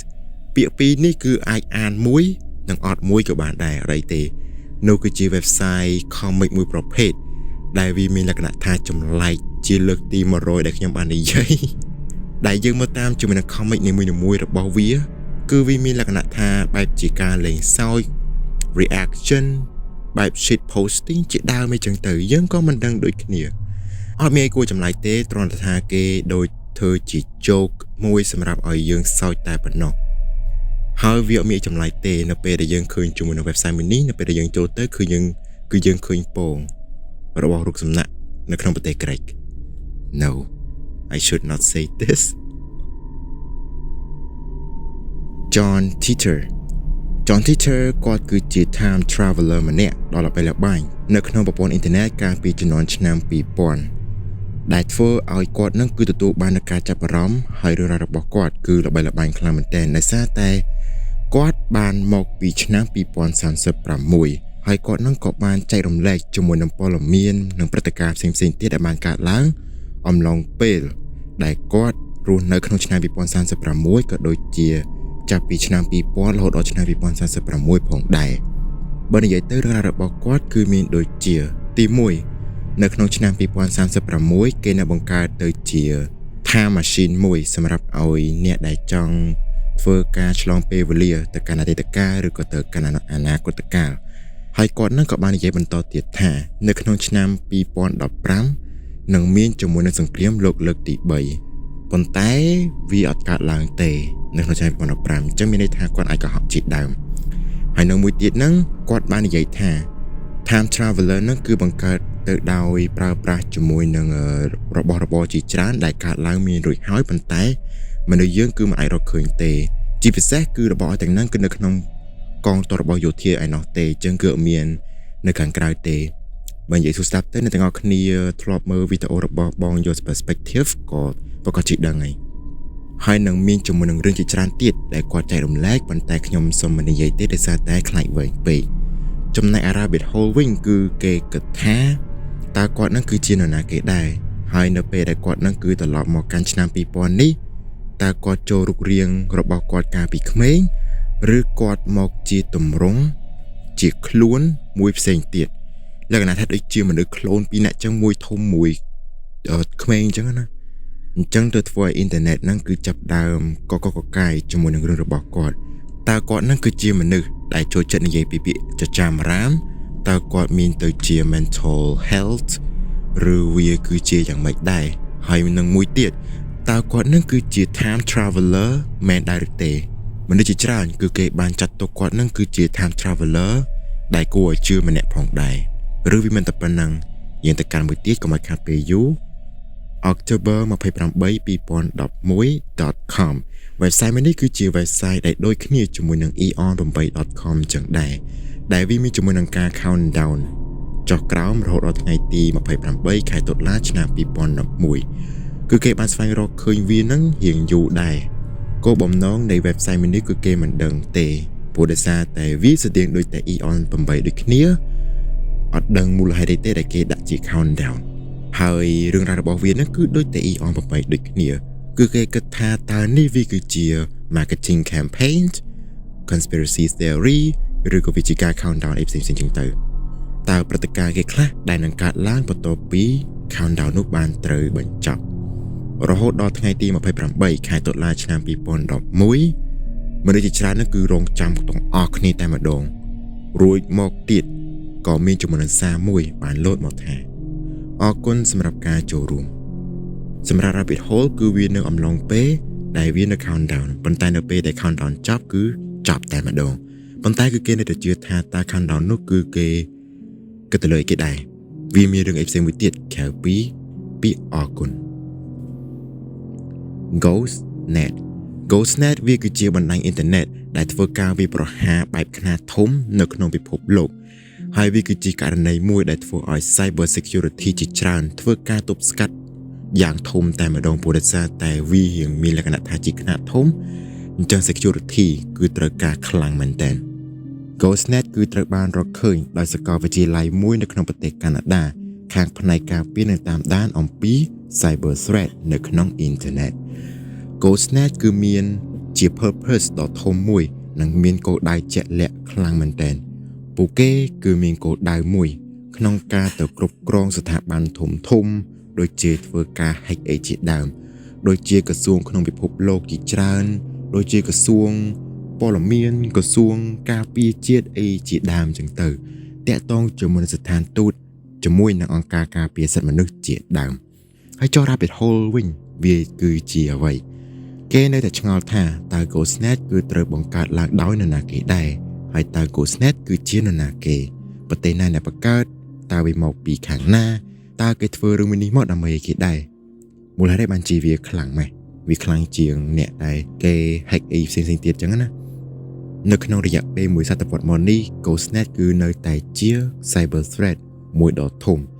ដែលគេមិនដឹងទេថាតើ Cyber Threat មួយនេះគឺជានរណាគេ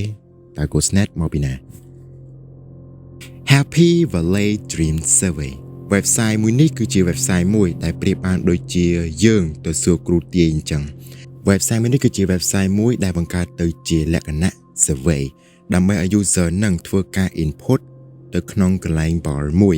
ដើម្បីឲ្យ user នឹងសួរសំណួរអ្វីមួយតាក់ទងជាមួយនឹងសុបិនទៅកាន់ជាមួយនឹង survey មួយនោះបន្ទាប់មកទៀតនឹង survey នឹងក៏បានប្រាប់ពីហេតុផលច្បាស់លាស់អំពីអីផ្សេងៗចឹងទៅមកដល់សប្តាហ៍ថ្ងៃនេះគឺអត់មានអ្នកគេដឹងថាតើ Happy Valley Dream Survey មួយនេះវាបង្កើតឡើងដោយនរណាគេហើយតើបង្កើតឡើងមកនឹងវាយ៉ាងម៉េចដែរប៉ុន្តែនាពេលមួយដែលមានជាមួយនឹងមនុស្សម្នាក់បានទៅសួរចំពោះសុបិនរបស់គាត់ដែលគាត់បានយកសកម្មពីយកមិញនៅពេលដែលគាត់នឹងបាន input ជាមួយនឹងសំណួរឬក៏ជាយកសពបន្តិចបន្តួចហ្នឹងទៅកាន់កន្លែងហ្នឹង survey ក៏ចាប់ផ្ដើមឆ្លើយមកវិញបែបជាលក្ខណៈដែលគួរឲ្យខ្លាចហើយផ្សេងក្រៅពីអ្វីដែលគាត់បានគិតអញ្ចឹងដែលធ្វើឲ្យ website មួយនេះគឺមានលក្ខណៈប្លែកខ្លាំងមែនទែនពេលខ្លះទៀតហ្នឹងគឺឆ្លើយឲ្យយើងហ្នឹងទាំងដែលគ្មានការបកស្រាយច្បាស់លាស់ទៀតហើយពេលខ្លះទៀតគឺខុសពីសុបិនយើងទាំងស្រុងតែម្ដងគេនៅតែគិតថាតើ website មួយនេះគឺជា website psychological ឬវាគឺជាការពិសោធន៍របស់មនុស្សទៅលើការយល់សប្តិយើងទៅកាន់ជាមួយនឹងរបស់មួយទៀតដែលក្រៅពីអ៊ីនធឺណិតដែលវាតាក់ទងជាមួយនឹង operating system ឬក៏ជា OS នៅក្នុងកុំព្យូទ័រជួបជាមួយនឹង Temple OS អូខេ Temple OS នេះវាគឺជា operating system ដែលត្រូវបានបង្កើតដោយលោក Terry Davis ដែលគាត់នឹងគឺជាអ្នកដែលរៀបរៀងដោយខ្លួនឯងផ្ទាល់តែម្ដងទាំង sound ទាំង game ទាំង system code បើនិយាយទៅគឺល្អខ្លាំងមែនទែនដោយសារតែ OS មួយនេះគឺអត់មានប្រើអ៊ីនធឺណិតទេអូខេតើគាត់បង្កើតកូដនេះបែបយ៉ាងម៉េចដែរ Temple OS មួយនេះគឺត្រូវបានបង្កើតឡើងដោយជាមួយនឹងកូដមួយម្យ៉ាងវិញទៀតនឹងលោក Terry ក៏គាត់នឹងបានបង្កើតទៅជាកូដសម្រាប់គាត់ខ្លួនឯងតែម្ដងដែលប្រើប្រាស់ក្នុង OS មួយនឹងតែម្ដងគឺមានឈ្មោះថា Holy C នេះគឺប្រៀបបានដូចជា C programming អញ្ចឹងដែរអញ្ចឹងមានន័យថា Temple OS មួយនេះគឺប្រើប្រាស់ C program ដើម្បី program វាទៅជា operating system មូលហេតុបានជាគេគិតថាវាគឺជា Rabbit Hole បើនិយាយទៅ Rabbit Hole នេះគឺវាតិចខ្លាំងមែនតើតើ Temple OS មួយនេះបង្កើតឡើងដើម្បីឲ្យគេដែរហើយតើគាត់នឹងគឺចង់មានបំណងឲ្យគេដែរដើម្បីបង្កើតទៅជា Temple OS មួយនេះភាគច្រើននៅក្នុង Temple OS នៅពេលដែលយើងឃើញនៅក្នុង UI មានអារម្មណ៍ថាវាដូចជាគឺពិបាកទទួលយកខ្លាំងពិសេសគឺស្ថិតទៅលើពណ៌នៃ operating system ទាំងមូលតែម្ដងគឺវាមានលក្ខណៈថាវាពិបាកភ្នែកយើងមើលខ្លាំងនៅពេលដែលយើងមើលទៅវាឈឺភ្នែកវាអាចប៉ះពាល់ដល់ផ្លូវចិត្តយើងទៀត ខ្ញុំក៏នៅតែយល់ដែរថាមូលហេតុបានជាគេគិតថានេះគឺជា rabbit hole ទាំងដែលវានឹងគឺមិនមែនខ្លាំងដល់ថ្នាក់ហ្នឹងយើងចូលទៅកាន់ជាមួយនឹង Silent Hill Consumption Meltdown អូខេវាបានអានតិចជាមួយនឹងពាក្យមួយនេះខ្ញុំនិយាយខ្ញុំខុសខ្លាំងមែនទែន Silent Hill Consumption Meltdown នេះគឺសំដៅទៅដល់ជំនាន់ព្រឹត្តិការណ៍នៅក្នុងខ្សែស្រឡាយ game Silent Hill ដែលគេបានប្រទះឃើញជាមួយនឹងការរៀបចំកន្លែងមួយដែលវាគួរឲ្យខ្លាចហើយជាពិសេសនោះគឺវាមិនយល់តែម្ដងព្រោះថានៅពេលដែលយើងបានឃើញចំនួនរូបភាពឬក៏ជាផ្ទាំងរូបភាពនៅក្នុង game នោះគឺពិបាកទទួលយកខ្លាំងហើយជាពិសេសគឺវា disturb ធ្វើឲ្យយើងគឺខ្ពើមខ្លាំងមែនទែន Rabbit Hole គឺវាមានច្រើនទេក្រៅពីថានរណាគេបង្កើតវាឡើងមកហើយតើមូលហេតុបានជាគេសម្រាប់ចិត្តថាបង្កើតទៅជារូបភាព disturbing នៅក្នុងខ្សែស្រឡាយ game Silent Hill មួយនេះ Well Silent Hill វាគឺជា game ខ្មៅរន្ធត់មួយដែលវាបង្ហាញទៅជាលក្ខណៈថា disturbing ទៅតាមកន្លែងនីមួយៗនៅក្នុង game នោះតែម្ដងជាពិសេសគឺទៅលើជញ្ជាំងនៃ game ទាំងមូលនោះតែម្ដងវាអត់មានចម្លែកទេដែលវាជា game មួយដែលវាជា game horror ព្រោះដោយសារតែ horror គឺតែងតែប្រឡាក់មនុស្សទៅហើយតើមូលហេតុបានជាគេគិតថា Silent Hill Consumption Meltdown នេះវាគួរឲ្យខ្លាចទៅវិញខ្ញុំក៏មិនដឹងដូចគ្នា paranoia.com ដែលនោះគឺជា website ដែលទទួលបាននៅភាពល្បីល្បាញខ្លាំងមែនតើនៅពេលដែលវាចេញមកដំបូងណាហើយជាពិសេសនោះគឺ Paranoia វាគឺជា website មួយដែលចេញការពីជំនាន់ដំបូងនៅក្នុងអ៊ីនធឺណិតដែលនៅក្នុងកន្លែងទីនោះគឺវាមានគ្រប់យ៉ាងតែម្ដងដូចជា conspiracy theory មានដូចជាការ hacking និងមានជាមួយនឹង cyber security ហើយនៅមួយទៀតហ្នឹងគឺវាមានជាមួយនឹង theory ដែលតាក់ទងជាមួយនឹងរដ្ឋាភិបាលជាដើមមានជាឯកសារមានជាផុសតាងអីផ្សេងៗទៀតចឹងទៅ Rabbit Hole គឺវាមានអីច្រើនទេក្រៅពីថាតើគេបង្កើតឡើងមកចង់បង្ហាញអីគេទៅកាន់ជាមួយនឹងមនុស្សហ្នឹងហើយតើវាមានអីគេនៅក្នុងហ្នឹងហើយមូលហេតុបានជាវាមានរបស់អស់ទាំងហ្នឹងគឺដោយសារតែរបស់អស់ទាំងហ្នឹងហើយដែលមានជា conspiracy hacking cyber តាក់ទងជាមួយនឹងរដ្ឋាភិបាលហ្នឹង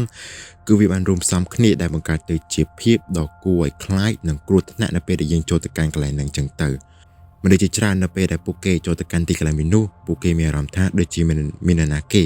ឃ្លាំមើលពួកគេនៅពេលដែលចូលទៅ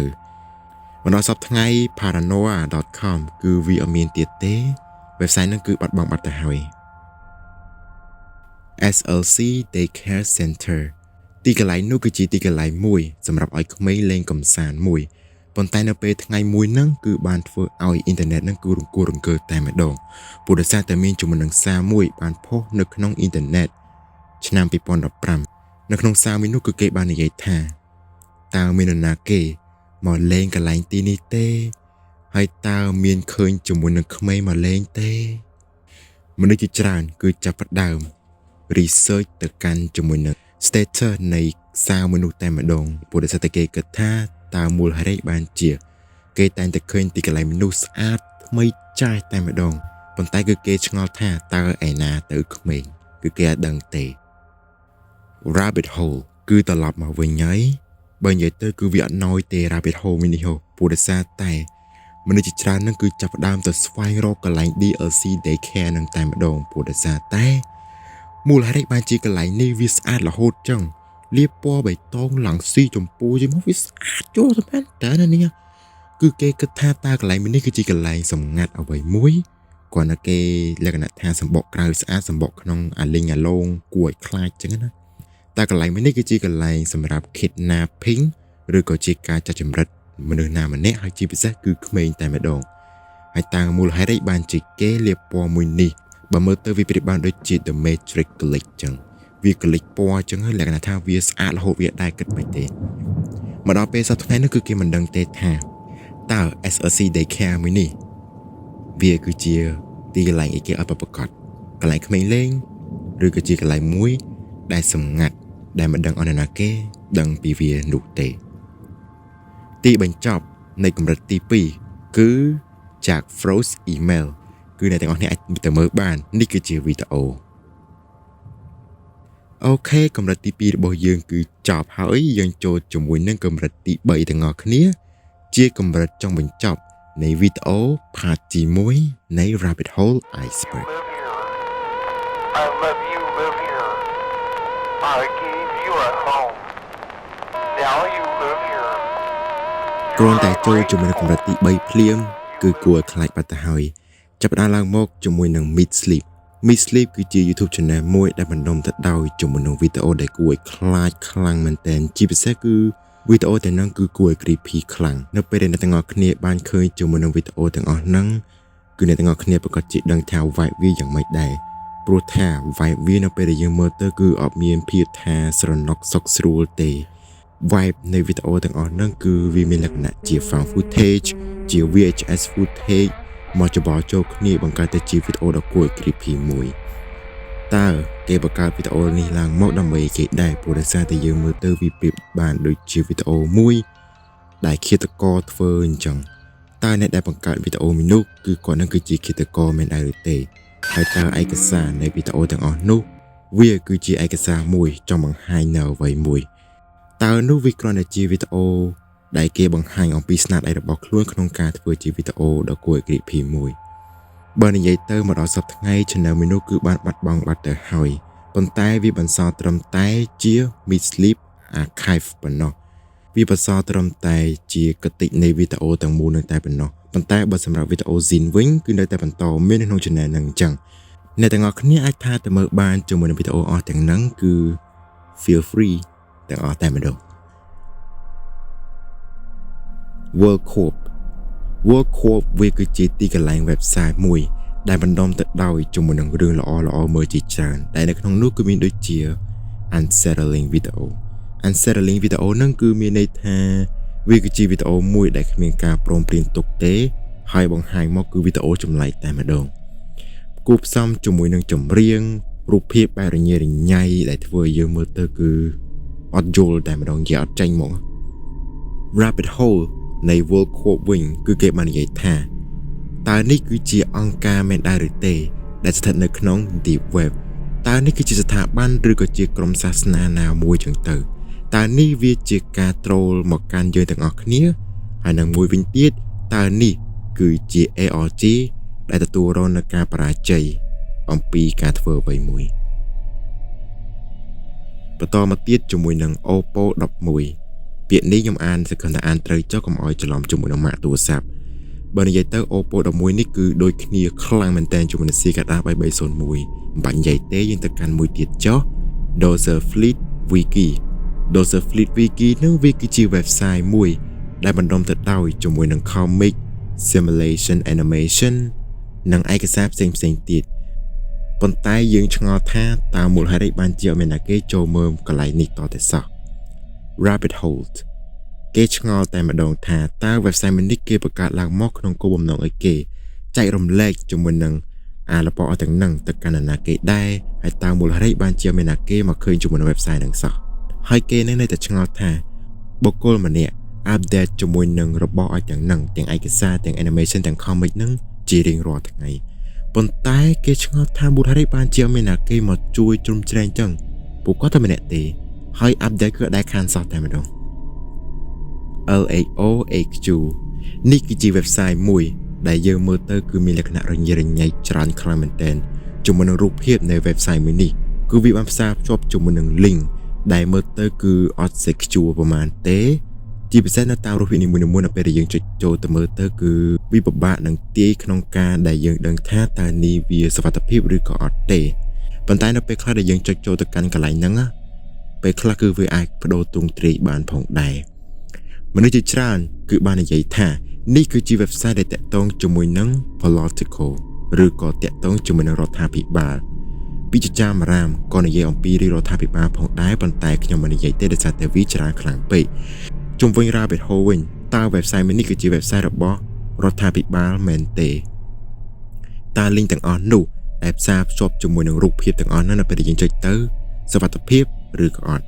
ដោយសារតែខ្ញុំនិងអ្នកផ្សេងទៀតហ្នឹងខ្វះការវិភាគទៅលើ website ទាំងមូលនេះគឺបានធ្វើឲ្យ website មួយនេះគឺនៅតែជាអាចកំបាំងមកដល់ពេលសប្តាហ៍ថ្ងៃគឺដឹងថាវាយ៉ាងម៉េចទេ LAOHQ nobodyhere.com ប្រហែលជាមួយនឹង Superbad ដូចគ្នាដែរទេបើនិយាយទៅគឺ website ពីរនេះគឺចេញក្នុងពេលតែមួយកាលពីជំនាន់ឆ្នាំ2000 ប៉ុន្តែខ្ញុំសរសើរតែម្ដងដែល website ទាំងពីរនេះ Nobody Here និង Superbad គឺដើរមកដល់សប្តាហ៍ថ្ងៃទាំងពីរ Nobody Here វាគឺជា website មួយដែលត្រូវបានបង្កើតឡើងដោយជនជាតិអាល្លឺម៉ង់នៅពេលដែលយើងឃើញជាមួយនឹង UI នៃ website មួយនោះគឺវាជាភាសារបស់អាល្លឺម៉ង់ផ្ទាល់តែម្ដងគឺជាភាសា Dutch អញ្ចឹងគឺវាមានអីចម្លែកទេគ្រាន់តែថាវាដូចគ្នាជាមួយនឹង Superbad វាចម្លែកហើយយើងមើលទៅវាអត់មានគួរឲ្យហានិភ័យអីទេធម្មតាតែប៉ុណ្ណោះ Alex from Tennessee Alex from Tennessee វាគឺជា forum មួយដែលត្រូវបានផុសឡើងមកនៅក្នុង 4chan ដែលវាបានផ្សារភ្ជាប់ជាមួយនឹងរឿងជាច្រើនជាពិសេសគឺជារឿង rumor តែម្ដងមនុស្សនៅក្នុង YouTube បានចាប់ផ្ដើមទៅស្វែងរកជាមួយនឹងរបបបន្ថែមជាមួយនឹង forum មួយនោះបើនិយាយទៅវាប្រៀបបានដូចជា urban legend ចឹងគឺគេអាចដឹងប្រកាសទេថានេះគឺជាអ្វីឲ្យប្រកាស Alex from Tennessee Alex from Tennessee វាតិចខ្លាំងពេកចឹងខ្ញុំចូលទៅកាន់ជាមួយនឹងមួយទៀតមកទៅនោះគឺជា Red Room Animation Red Room Animation វាគឺជាគំនូរជីវចលដែលយកមកពី urban legend មួយដ៏ល្បីល្បាញពីប្រទេសជប៉ុនដែលមានឈ្មោះថា Red Room Curse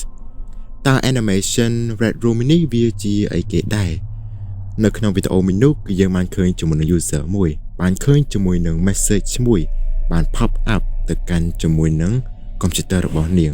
ដោយ message មួយនោះបានប្រាប់មកថាតើអ្នកចូលចិត្តបន្ទប់ក្រហមដែរឬទេនៅពេលដែល user ម្នាក់នោះបានព្យាយាមក្នុងការបិទជាមួយនឹង pop up message មួយនោះគឺវាតែងតែលោតមករហូតតែម្ដងគឺលក្ខណៈថាវា spam pop up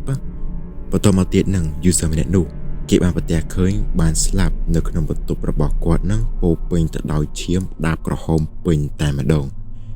animation មួយនោះវាគឺជា animation ដែលវាតាខ្លាំងមែនតើព្រោះដោយសារតែវាតាក់ទងជាមួយនឹង Red Room Curse ដែលវាគឺជា urban legend របស់ប្រទេសជប៉ុនអញ្ចឹងមកដល់ពេលសប្តាហ៍ថ្ងៃនេះគឺលក្ខណៈថាវាគួរឲ្យខ្លាចខ្លាំងមែនតើសម្រាប់ Rabbit Hole វិញគឺមានអីច្រើនទេក្រៅពីថាតើគេបង្កើតឡើងមកហ្នឹងដើម្បី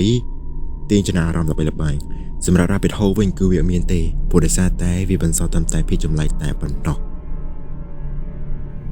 Cave Blocks វាគឺជារឿងអាចកំបាំងមួយដែលមានជាមួយនឹងបរិសម្នាក់ដែលមានឈ្មោះថា Kenny Watch បានប្រទះឃើញជាមួយនឹងរូងភ្នំមួយដែលមានរាងជាអក្សរ M គាត់នឹងក៏បានរាយរាប់ពីវីដេអូមួយនោះនៅក្នុង YouTube ផងដែរប៉ុន្តែខ្ញុំមិនដឹងថានៅទីណានោះទេព្រោះតែគាត់នឹងគឺជា vlogger ម្នាក់ផងដែរដែលតាក់ទងជាមួយនឹងរូងភ្នំគាត់នឹងក៏បានធ្វើវីដេអូជាមួយនឹងរូងភ្នំដែលមានរាងជាអក្សរ M ចឹងទៅគាត់នឹងបានធ្វើវីដេអូមួយនេះប្រាប់ទៅកាន់ទស្សនិកជនរួចក៏បានផុសក្នុង YouTube ផងដែរបន្តមកទៀតនឹងគាត់ក៏បាននិយាយថាវីដេអូក្រោយគាត់នឹងនិយាយរាយរាប់នៅពេលដែលគាត់នឹងគឺចូលទៅកាន់ទីនោះប៉ុន្តែមកដល់ពេលសប្តាហ៍ថ្ងៃគឺមានអ្នកគេដឹងថាតើវីដេអូមួយនោះនៅទីណាហើយគាត់ផងដែរនឹងក៏មិនដឹងថាគាត់នឹងបានបាត់ខ្លួនតាំងពីពេលណាផងដែរគឺយើងអត់ដឹងដូចគ្នាចំណែក Rabbit Hole វិញយ៉ាងម៉េចដែររឿងរ៉ាវរបស់ Cave Block វាបន្សល់ត្រឹមតែជាភាពអាចកំបាំងមកដល់ពេលសប្តាហ៍ថ្ងៃគឺគេមិនដឹងនោះទេអ្នកខ្លះហ្នឹងក៏គេបាននិយាយដែរថាតើនេះគឺជារូងភ្នំមួយដែលផ្សារភ្ជាប់ជាមួយនឹង Area 51ព្រោះដោយសារតែរូងភ្នំនេះគឺនៅក្បែរ Area 51តើរូងភ្នំនេះគឺជារូងភ្នំមួយដែលផ្សារភ្ជាប់ជាមួយនឹងរឿងរ៉ាវរបស់រដ្ឋាភិបាលមែនតើឬទេព្រោះដោយសារតែតំបន់ Area 51គឺជាតំបន់មួយដែលចម្លែកខ្លាំងមែនទែនអញ្ចឹងរដ្ឋាភិបាលគឺលក្ខណៈថាលាក់បាំងអត់ចង់ឲ្យយើងឃើញពីអីចឹងទៅហើយជាពិសេសនៅពេលដែលយើងឃើញជាមួយនឹងរូបភ្នំនៃរាងអក្សរ M ហើយនៅក្បែរ Area 51ទៀតគឺវាអស់អីនិយាយតែម្ដងចង់បញ្ចប់គឺខ្ញុំសូមនិយាយថា Rest in peace Kenny Watch 973 EHT Namer បបាអានខ្លាំងមែនតើដោយសារតែចំណងជើងវែងខ្លាំងពេកដែលនេះគឺជាគេហទំព័រឬក៏ជា website ដ៏ប្លែកមួយទៀតហើយប៉ុន្តែ website នេះគឺជា website មួយដែលខុសប្លែកពី Superbad ពី Nothing Here ពី ACC ទៀតចឹងទៅដោយសារតែ website នេះគឺបណ្ដុំទៅដោយជំនឿសាសនាគឺបណ្ដុំទៅដោយសាសនាតែម្ដងចំណែកឯការចូលជាមួយនឹង website នេះវិញនៅពេលដែលយើងចូលទៅកាន់ជាមួយនឹង website នោះគឺវាមានលក្ខណៈ loop តែម្ដង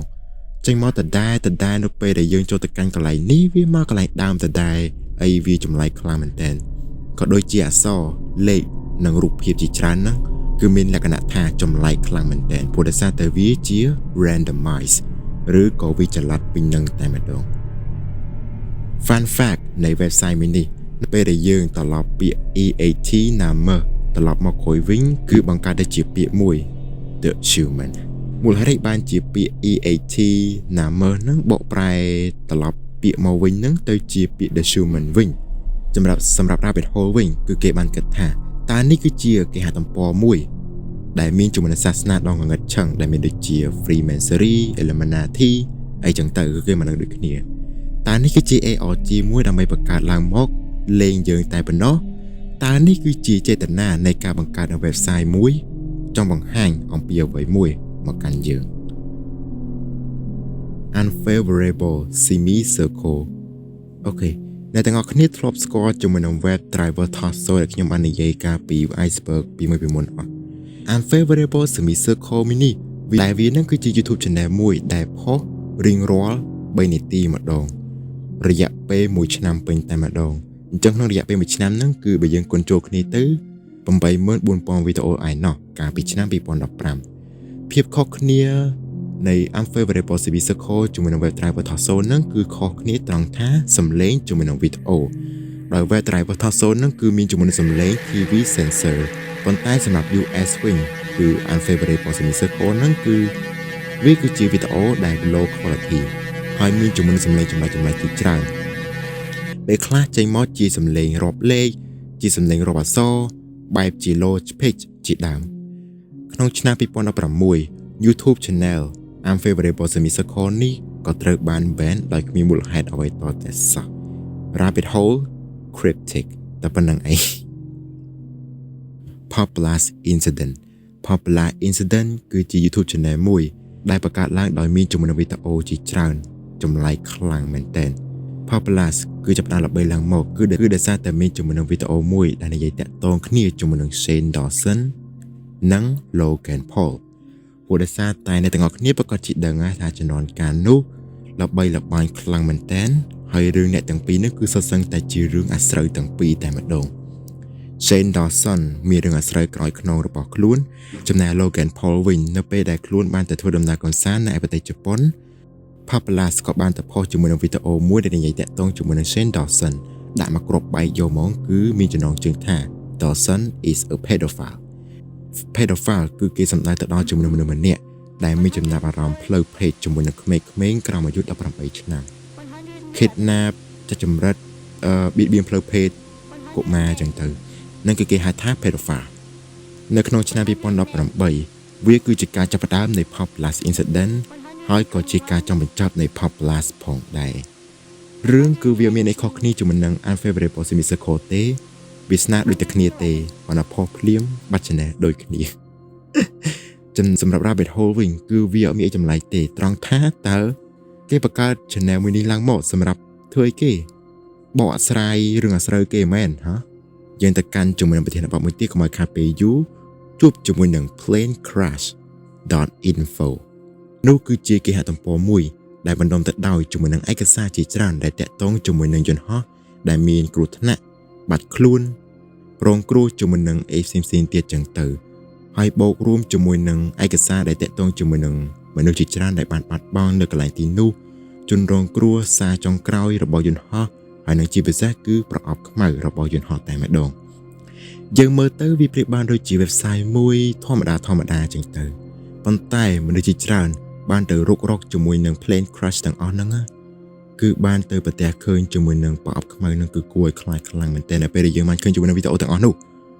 មិនជាវីដេអូទេវាជាសំឡេងនៅពេលដែលយើងបានទៅស្ដាប់ជាមួយនឹងប្រអប់ខ្មៅទាំងអស់នោះគឺគួរឲ្យ creepy ខ្លាំងមែនទែនRabbit Hole គឺអត់មានទេចំពោះ planecrash.info នេះគឺខ្ញុំអត់ចង់ជីកប្រហែលទេយើងចូលទៅកាន់ជាមួយនឹងមួយទៀត magibond.com magibond.com វាគឺជា website មួយដែលត្រូវបានបង្កើតឡើងដោយ fan ក្នុងការពិភាក្សាគ្នាតាក់ទងជាមួយនឹងវីដេអូ YouTube របស់ចែ Makiton ដែលទទួលបានជាមួយនឹងការល្បីល្បាញខ្លាំងមែនទែនកាលពីជំនាន់ដែល YouTube ជាដំបូងតែយ៉ាងណាមិញវាមិនចម្លែកប្រហែលទេប៉ុន្តែប្រសិនបើយើងមើលកាន់តែជ្រៅជាមួយនឹងវីដេអូទាំងអស់ហ្នឹងគឺវាកាន់តែផ្ដល់នៅ vibe ឲ្យយើងមួយលក្ខណៈថាវាចម្លែកខ្លាំងមែនទែនតើនាងលាក់បាំងឲ្យគេដែរហើយតើនាងចង់បង្ហាញឲ្យគេដែរ នៅពេលដែលនៅខាងក្រោយចឹងទៅយើងក៏មិនដឹងដូចគ្នានៅពេលដែលយើងឃើញជាមួយនឹងវីដេអូ why.info